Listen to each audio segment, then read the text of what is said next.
So Daniel says, no, I can't help you, but God can.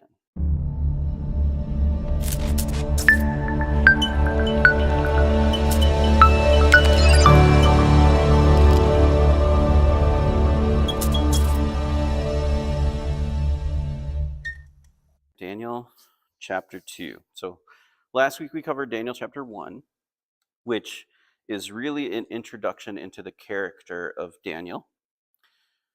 And you'll see this as we go through the book, that about half of the scripture in Daniel really covers Daniel's actions and character and moral fiber. And then the other half is Daniel's predictive prophecy. And so the first two chapters set up both of those elements. The first chapter really covers Daniel's moral character and fiber from his youngest age represented all the way through the book of Daniel. He maintains that moral character. He's one of the few Old Testament characters where nothing negative is said about him. He is faithful all the way through his life. Chapter 2, on the other hand, gives you insight into Daniel's prophetic ability and some of what that entails, including the interpretation of dreams. This dream in particular, and what Daniel interprets and prophesies, gives us insight into the prophecies for the rest of the book of Daniel. This sort of sets up the framework of what he's telling us. And this is one of the books that this book and Revelation contain heavily end times prophecy. So, with that stated, let's go into Daniel chapter 2. In the second year of the reign of Nebuchadnezzar, Nebuchadnezzar had dreams, his spirit was troubled, and his sleep left him. Then the king commanded that the magicians, the enchanters, the sorcerers, and the Chaldeans be summoned to tell the king his dreams. So they came in and stood before the king. And the king said, I had a dream, and my spirit is troubled to know the dream. So the Chaldeans said to the king in Aramaic, O king, live forever. Tell your servants the dream, and we will show you the interpretation. And the king answered to the Chaldeans, the word from me is firm. If you do not make known to me the dream and the interpretation, you shall be torn limb from limb, and your houses shall be laid in ruins. So ultimately, Nebuchadnezzar has taken on the throne by himself for the second year. He has been the general of the Babylonian army that has expanded its kingdom to the current glory that it has, and he is the greatest king in Babylonian history.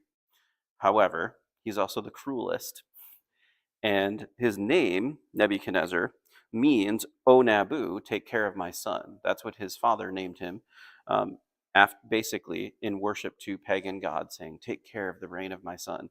And he has this desire, maybe to even live up to that name, to fulfill the glory for Babylon of what was given to him by his father Nabopolassar. But here's what's going on. He has this dream that for some reason shakes him to his core. He can't get past what he saw. Inasmuch as it troubled him, when he woke up, he doesn't remember exactly what he saw or what to learn from it. And so he gathers in all of the different occult members because they because of the pagan worship within Babylon and their dealing in astronomy and really astrology. They had all of this, what they considered ancient wisdom, and all of these occultic practices to gain wisdom or to get insight from the gods.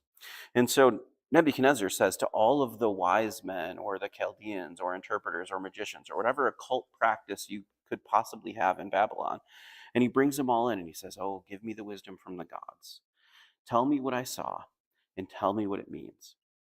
And all of the wise men say to Nebuchadnezzar, we're happy to interpret the dream for you. Just tell us what the dream was, and we'll give you all the insight and knowledge, which is not all that different from occult practices today, and some of the scammers that exist today of utilizing a small piece of truth to give you a bunch of garbage. But Nebuchadnezzar sees through this, and he says, "No, you listen to me."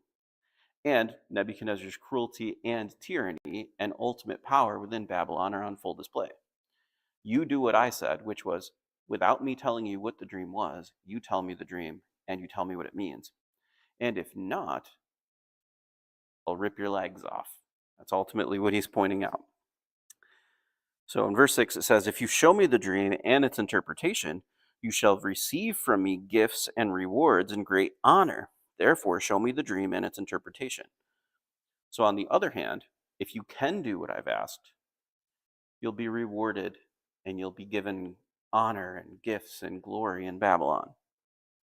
So they answered a second time and said, "Let the king tell his servants the dream, and we will show its interpretation." And the king said,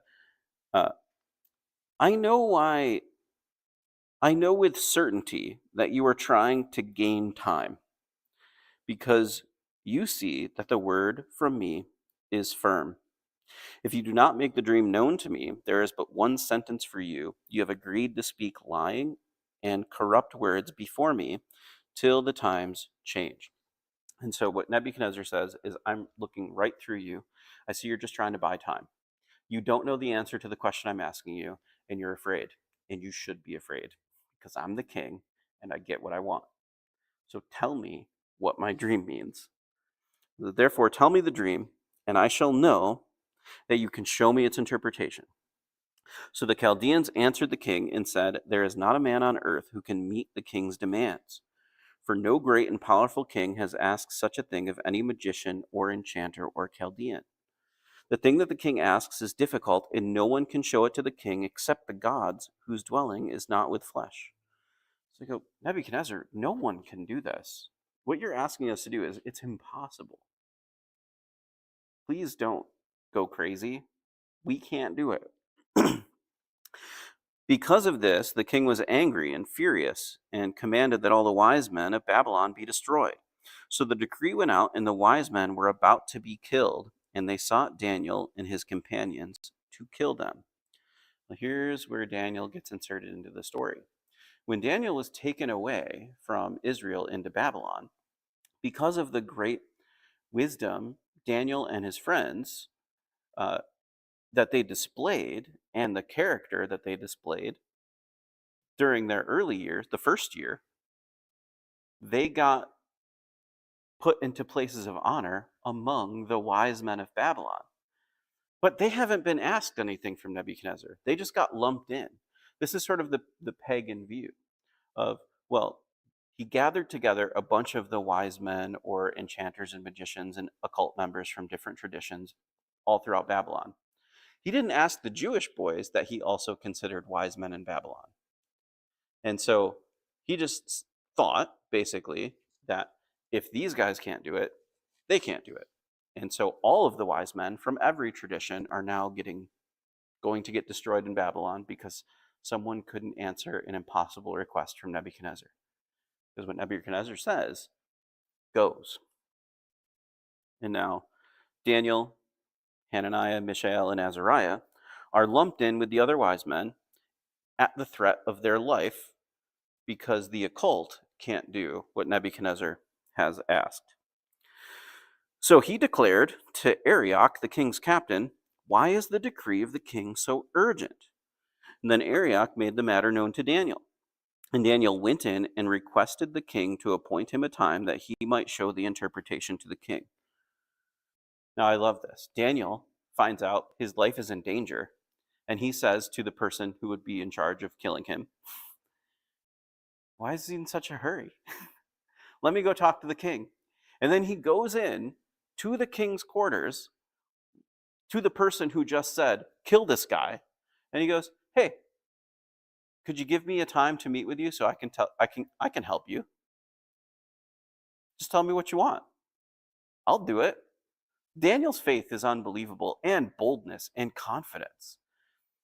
I love the way that Daniel acted. He just goes, "I can help you. Let me help." So Daniel went to his house and made the matter known to Hananiah, Mishael, and Azariah, his companions, and told them to seek mercy from the God of heaven concerning this mystery, so that Daniel and his companions might not be destroyed with the rest of the wise men of Babylon. Then the mystery was revealed to Daniel in a vision of the night, and Daniel blessed the God of heaven. So Daniel, after his boldness going into the king and saying, "Look, don't be so hasty. Give me a shot. I bet I can help you." The first thing Daniel does after seeking some time to be able to decipher whatever the king wanted, he goes to his closest friends, to the other people who were faithful believers that he knew would be there. And he says, "Seek mercy from God." They have a prayer meeting. They pray for God to give them what they need. They pray for God's mercy on their lives. And God comes through. But let's not forget that this is not detached from chapter 1.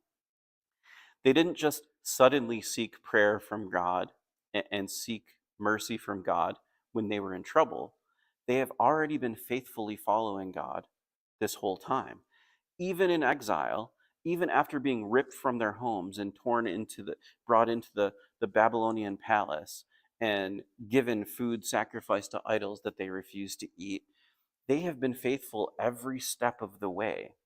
And so when they go to prayer, it's not out of a last resort, it's out of a lifetime of commitment already.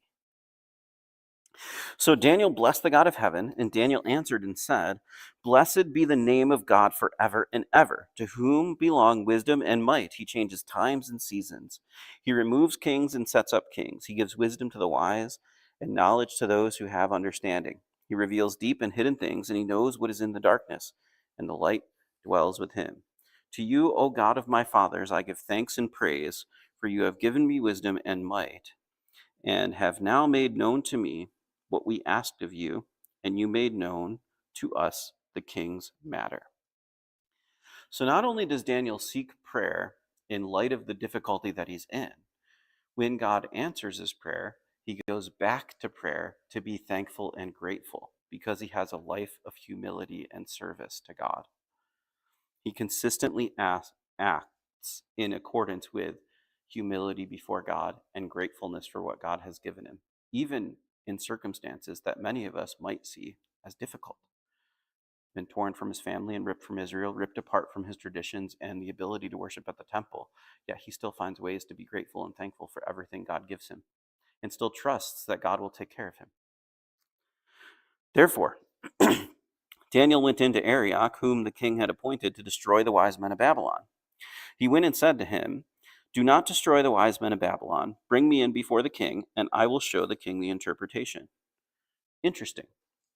Not only did Daniel pray to not be destroyed along with the rest of the wise men of Babylon, when Daniel's prayer was answered, and then he goes back to God in prayer and gratefulness, he also saves the lives of the wise men who couldn't fulfill the task.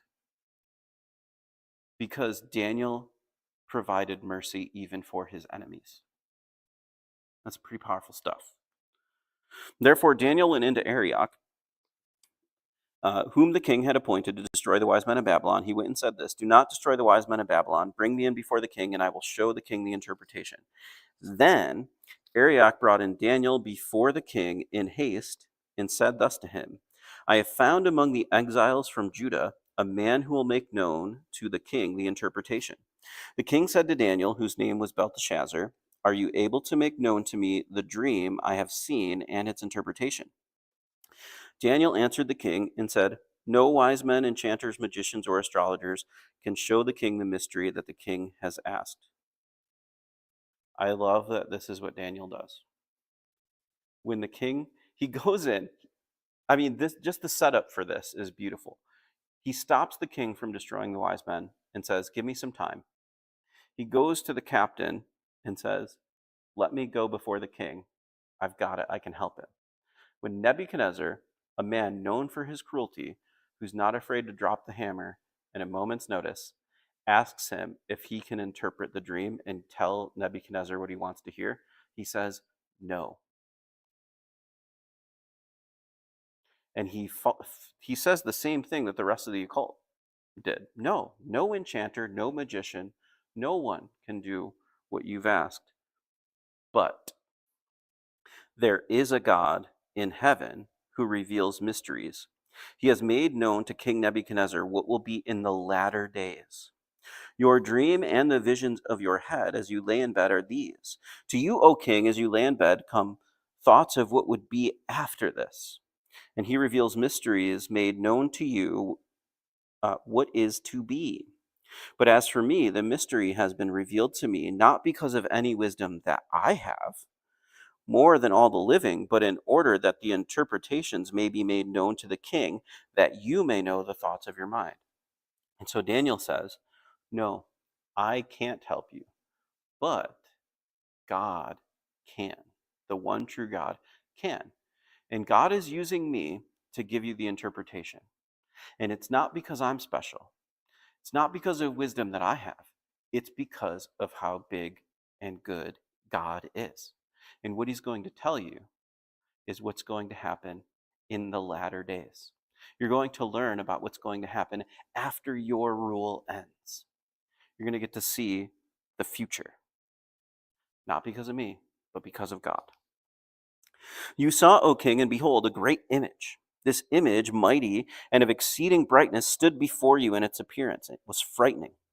The head of this image was fine gold, its chest and arms of silver, its middle and thighs of bronze, its legs of iron, and feet partly of iron and clay. As for you, or as you looked, a stone was cut out by no human hand, and it struck the image on its feet of iron and clay, and broke them in pieces. Then the iron, the clay, the bronze, the silver, and the gold together were broken in pieces and became like chaff of the summer threshing floors, and the wind carried them away, so that not a trace of them could be found, but that the stone that struck the image became a great mountain and filled the whole earth. And so this is what Nebuchadnezzar saw in his dream. Daniel's telling him the dream, not the interpretation yet. He says, what you saw was a statue. And it was a statue of a man. The head was gold, but as the statue moves down, the metals change. The head is of gold, the most precious and valuable. Babylon was a city known for its gold, and Nebuchadnezzar himself was the most powerful of all the ancient kings. But after the gold come chest and arms of silver, also a precious, valuable metal, not quite as valuable, but a little bit stronger, because gold is really soft. The next metal is bronze, stronger than silver, but less valuable. And then iron is the least valuable, but it's the strongest and the most unbreakable. But then at the bottom, the feet, which are made partly of iron, and then mixed with clay, where the toes are. And it's a statue of a man, so it has 10 toes. But then something odd happens. A rock, a stone that's not cut from any human hands, comes out of nowhere and smashes the entire statue at the feet. And when it takes out the feet, the entire statue crumbles and falls. Then that stone grows and becomes a mountain and fills the whole earth. That's the vision that he saw. Now, there are lots of different interpretations to this. Daniel's going to give us the interpretation to Nebuchadnezzar. There is one interpretation that is held by like Reformed churches. Though there's no official eschatology from Rome, the most common view, and this is also true of Orthodoxy, is that the head of gold represented Babylon. The chest and arms of silver represent the kingdom of Persia. The thigh of bronze and the abdomen of bronze represent the Grecian Empire. And then the legs of iron represent the kingdom of Rome. Now, the feet is where the interpretation starts to break away, and people have different ideas about this.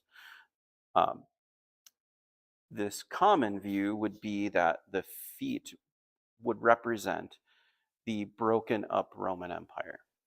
So Interestingly, the legs of iron are already two, and the Roman Empire split in half, basically after Constantine, into the east and the west. And then there was this sort of crumbly existence at some point. But this interpretation would actually be before that. This common view is that it's really, the feet really represent 10 of the emperors of the Roman Empire. And when it gets to a specific emperor is when Jesus shows up on the scene. And when he shows up, he starts his church. And the church is the thing that grows and becomes the mountain that covers the whole earth as it destroys sort of this human version of government. Now, that's not my view. I understand the merits of it. I think there's arguments that you can make from it that are pretty scriptural, and I understand it. It's not my view. We'll see how my view and the view that we hold is or is not consistent from your own conscience with Daniel's interpretation. All right, so you saw, O king, and behold, a great image, mighty and of exceeding brightness, stood before you, and its appearance was frightening. The head of this image was gold. Oh, I'm sorry, I already read that. This was the dream. Now we will tell the king its interpretation. So this is verse 36. We'll tell the king its interpretation. You, O king, the king of kings, to whom the God of heaven has given the kingdom, the power, the might, and the glory, and into whose hand was given, wherever they dwell, the children of man, the beasts of the field, and the birds of the heaven, making you rule over them all. You are the head of gold. So Daniel initially states, yes, that head of gold, that's you, Nebuchadnezzar. That's the kingdom of Babylon that you have set up, and you are the greatest king of Babylon. You have rule over the known world. However, another kingdom inferior to you shall arise, and yet a third kingdom of bronze, which shall rule over the earth. And there shall be a fourth kingdom, strong as iron, because iron breaks to pieces and shatters all things. And like iron that crushes, it shall break and crush all these. And as you saw, the feet and toes, partly of potter's clay and partly of iron, it shall be a divided kingdom, but some of the firmness of the iron shall be in it, just as you saw iron mixed with the soft clay. And as the toes of the feet were partly iron and a partly clay, so the kingdom shall be partly strong and partly brittle. And as you saw the iron mixed with soft clay, so they will mix one with another in marriage, but they will not hold together, just as iron does not mix with clay. And in the days of those kings, the God of heaven will set up a kingdom that shall never be destroyed, nor shall the kingdom be left to another people. It shall break in pieces all these kingdoms and bring them into an end, and it shall stand forever. So one of the other interpretations, or the interpretation that I hold to, is in a lot of ways similar. Yes, Daniel specifically states that the head of gold is Babylon. It is Nebuchadnezzar and his reign. Now, what Daniel is doing here is bold. He's telling the king something he wouldn't want to hear, but he's being honest because he's interpreting the dream for him truly. Nebuchadnezzar is already impressed because Daniel was able to tell him what the dream was without the king giving him any hints. And so he's willing to listen. And it's one of the times where Nebuchadnezzar, surprisingly, was not cruel upon hearing news he didn't want to hear. And that news was that another kingdom would arise in Babylon's place. Now, for a king who's trying to build a great lasting kingdom and in the ancient world thinking of dynasties that would last forever, he's not happy to hear that another kingdom would take over Babylon, especially because Daniel says an inferior kingdom. Well, what happens in history, and this will be proven out through other prophecies that Daniel places later in this book, is that the Medes and the Persians are an empire that destroys and beats the kingdom of Babylon. And Daniel even serves in the Persian kingdom after the destruction of Babylon. And so the Medes and the Persians are the chests and arms of silver. And then down the line, the Greeks, through Alexander the Great, take out the Medes and the Persians, and Alexander the Great conquers the world by 33. He doesn't live for very long, and then his kingdom sort of breaks apart into 4 different pieces until ultimately Rome comes on the scene and takes over. So it seems pretty clear that as Daniel has already stated, that this is about kingdoms because Nebuchadnezzar is the head of gold and kingdoms are coming after him to take his place, that it fits history. Babylon, Persia, Greece, and then Rome. But then there's this peculiar thing where the feet mixed with iron and clay is separate from directly the iron. The iron is in it. The strength of the Iron Kingdom is in it, but it's not the same thing. It doesn't have the same strength. It has some of its strength, but it's also brittle. And there's these 10 toes. And in the days of those kings is when that stone, uncut from human hands, comes and destroys this whole statue, which represents empires and human government. And it's all torn down.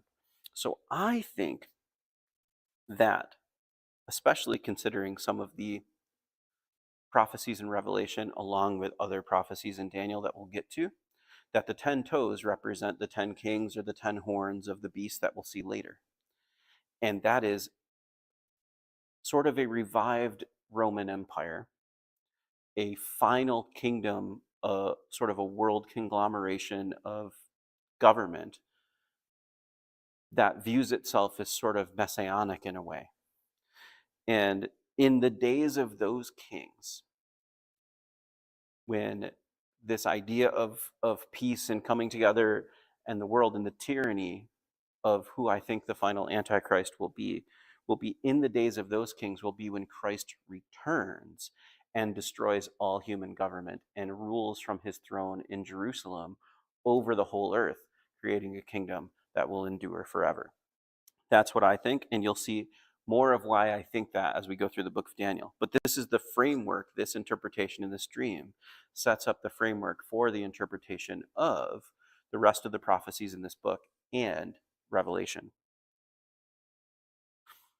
So he says, just as you saw a stone cut from the mountain by no human hand, and that it broke the pieces, the bronze, the clay, and the silver, and the gold, a great God has made known to the king what shall be after this. This dream is certain, and its interpretation is sure. Then King Nebuchadnezzar fell upon his face and paid homage to Daniel, and commanded that an offering and incense be offered up to him. The king answered and said to Daniel, truly your God, is God of gods and Lord of kings, and a revealer of mysteries, for you have been able to reveal this mystery. Then the king gave Daniel high honors and many great gifts, and made him rule over the whole province of Babylon, chief prefect over all the wise men of Babylon. Daniel made a request of the king, and he appointed Shadrach, Meshach, and Abednego over the affairs of the province of Babylon, but Daniel remained in the king's court.